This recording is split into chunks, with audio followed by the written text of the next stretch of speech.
Well, in just a few days from now, the 11th annual Richard M. Fairbanks Symposium is happening on the campus of U of I, and joining me here today to talk about it is the U of I History Department Chair, first of all, Ted France is here with us, as well as the author of The Soul of Civility, Alexandra Hudson. We want to thank you both for coming in this morning. This topic is so interesting given the times we live in right now. First of all, tell us about this year's Fairbanks Symposium, the theme and what it's all about. Sure. Well, first off, this is the 11th iteration of the symposium, and we've hosted every year at UIndy.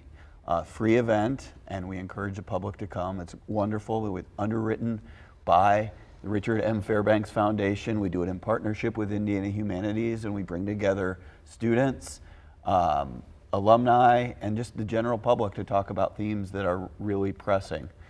And that would tease into the next thing. Yeah, that is, right? And it is pressing right. The times we live in, this year's theme is civility and civic leadership in the Circle City. Why is that such an important topic to talk about right now, really to either one of you? Why is that such a topic that needs to just be exchanged and shared?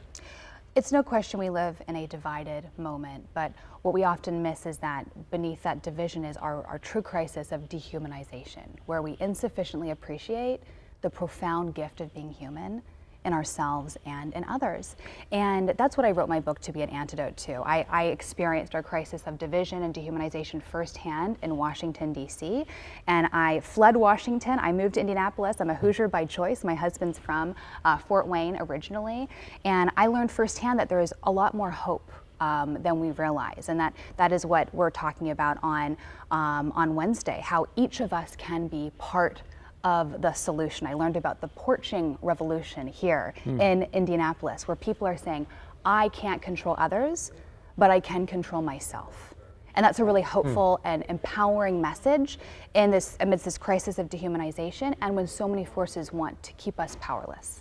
I feel, I mean, obviously when we're talking about this, a lot of folks' first thoughts go to the political times we live in, the polarized times that we live in.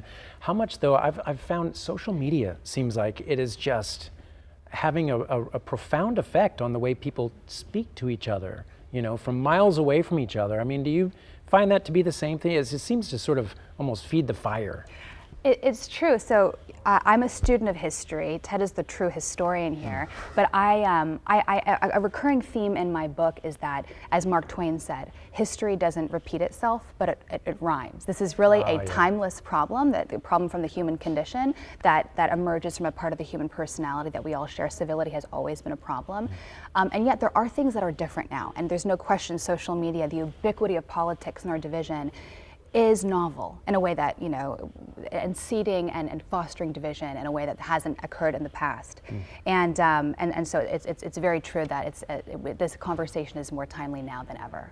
This symposium, this forum, this platform for this, how important is it for this to be in this environment, sort of a free exchange of ideas? How important is it for it to be presented to people in this way, and what you hope people will come away with?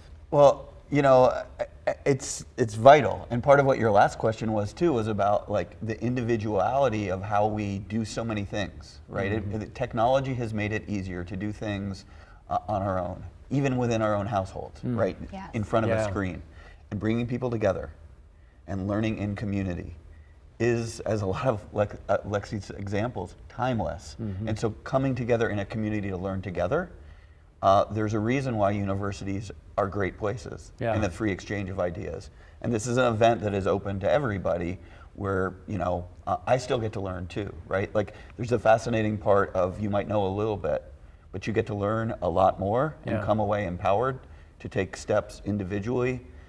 That's really, really exciting stuff. In a room with people physically next to each other and talking and seeing each other who you're talking to also. Yes. Absolutely. That's so interesting. We could go on, we're out of time, but what do people need to know, first of all, if they're like, hey, I'd like to check that out? Where can people find out more? So probably the easiest way is either on our website, with two ways, but news.uindy.edu for registration, or it's also on Eventbrite if you look for the Richard M. Fairbanks Symposium, and it's on Wednesday. There's a free meal as well, and we'd love to see people there. Can't argue with that. All right, such an important conversation right now. Thank you both for coming in to let folks at NOM know about it. Thanks for having us. All right, Thank thanks you for so what much. you're doing. We'll be right back with some of your top